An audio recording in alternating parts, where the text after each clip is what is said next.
Your mother, if she could be called that, was Medusa. When Perseus struck her down, she shrieked, and the storm cracked open. The gods weren't finished with her, because from that death, something else tore into the heavens. You were born from a cry and a severed head. A winged horse, white as moonlight, rising from gore and a bloom of carnage. Your wings are too wide, pure white, unblemished, horribly visible. You didn't walk. You didn't crawl. Your hooves never touched the ground. You took to the air like it remembered you. Your first breath tastes like ocean mist and burned ozone. Your first heartbeat feels like thunder cracking open a cage. And for a moment, no gods to ride you, no reins to pull you, no burden, no war. They say the first thing you did was fly, because you knew only the sky, and the world below was not yet your concern. You were a stain of beauty on a world that hadn't yet learned how to use you. But miracles don't stay secret for long. Not in a world of jealous gods and glory-starved heroes. You, who were born from divine blood and silence, they saw you, and they wanted you. They peered down from their thrones, bored of gold and thunder.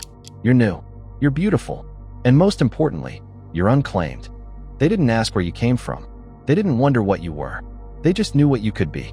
A steed for Olympus, a prize fit for prophecy, a tool with wings. You were no longer a creature. You were a testament to power, to ownership, to divine favoritism.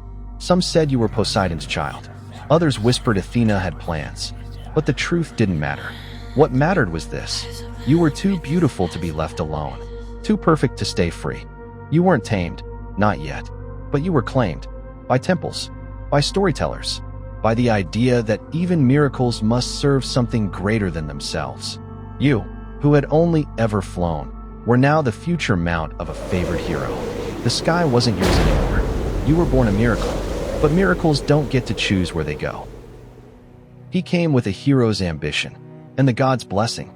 Bellerophon, chosen, anointed, armed with divine favor and a golden bridle. He didn't take you by force. No, he earned you. A whisper from Athena, a dream sent by Olympus. And suddenly, your wings weren't yours alone.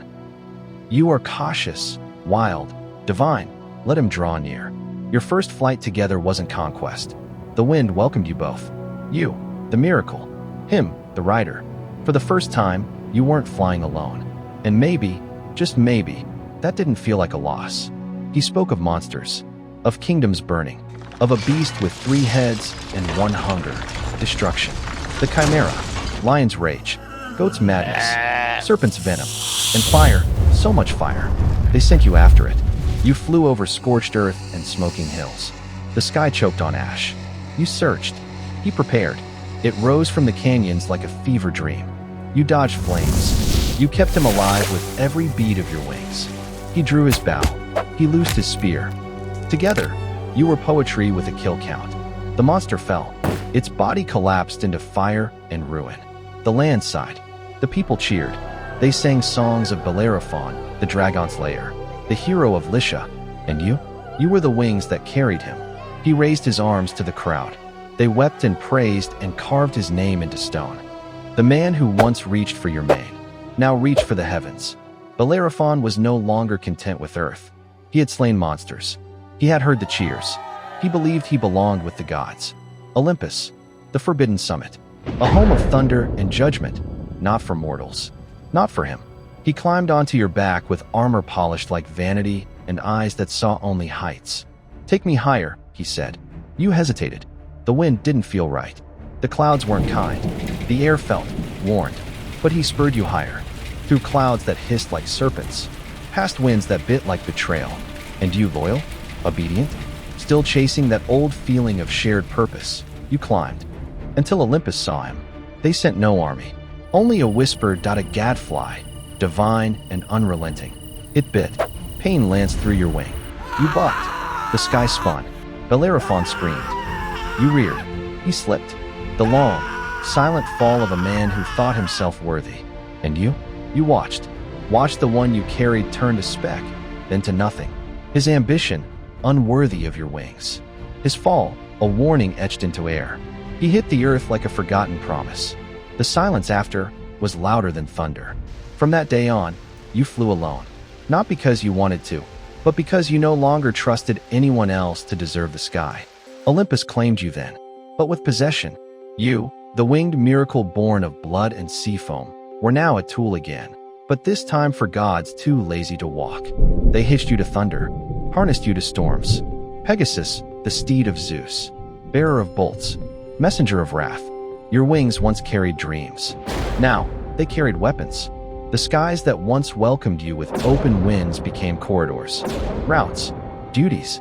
Flight became less a joy, more a long, echoing silence. No rider now, but also no companion. You soared over mortals. They stared in awe, whispering prayers. The sky is yours, all of it, but no one flies with you. No one calls your name.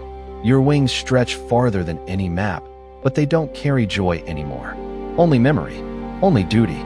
And gods don't thank their steeds. They just point. And you obey? You weren't a god. You're divine property, fast enough to outrun storms, reliable enough to be forgotten between tasks. Still beautiful, still fast, still marveled, but a marvel with no name in the stories. Just Zeus's horse. You were alone, again, but this time, among gods who didn't even pretend to care who you used to be. Even divine steeds grow weary.